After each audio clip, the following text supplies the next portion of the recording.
Un témoignage poignant. Ce mercredi 26 mai, Jordan Deluxe recevait Eva Darlan dans l'instant de luxe sur Non-Stop People.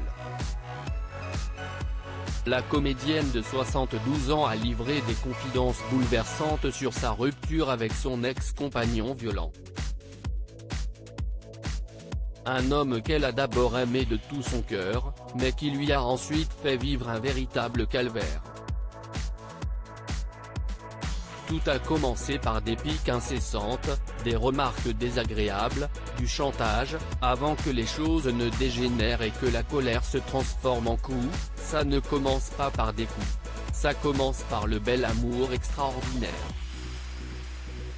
Les coups arrivent à la fin. Ça commence par des dépréciations, par des piques, et puis, des pardons. Des je pars et je rentre quand je veux, des je sais pas si je serai de bonne humeur quand je rentrerai à la maison. Je serai peut-être d'humeur dévastatrice, a-t-elle raconté, très émue. Si est-il le jour de leur séparation que son ex a complètement vrillé, on était en train de se séparer. C'était le jour de la séparation. Il est devenu cinglé. Il m'a mis des coups un peu partout, a confié la star, qui explique avoir tout fait pour ne pas que sa fille la voie dans cet état. Je n'ai rien fait sur le coup car ma fille rentrait de l'école. Je me suis arrangé pour qu'elle ne voie rien. Eva Darlan ruinée à cause de son ex. Si elle a échappé au pire ce jour-là, l'actrice, toujours très affectée, a dû pendant longtemps payer les pots cassés de cette relation qui l'a ruinée émotionnellement mais aussi financièrement.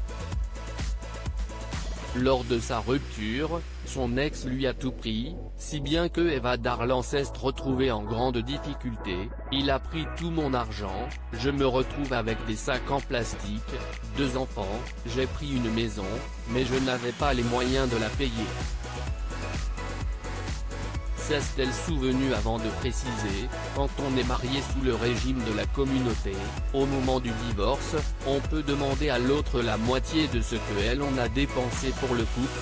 Eh bien si est ce qu'il a fait avec 10 ans de facture et moi je n'avais rien.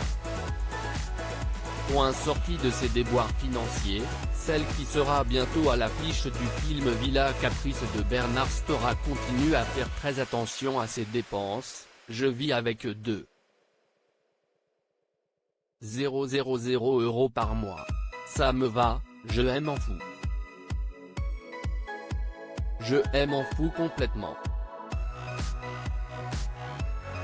A-t-elle lâché, heureuse que cette terrible expérience soit désormais derrière elle.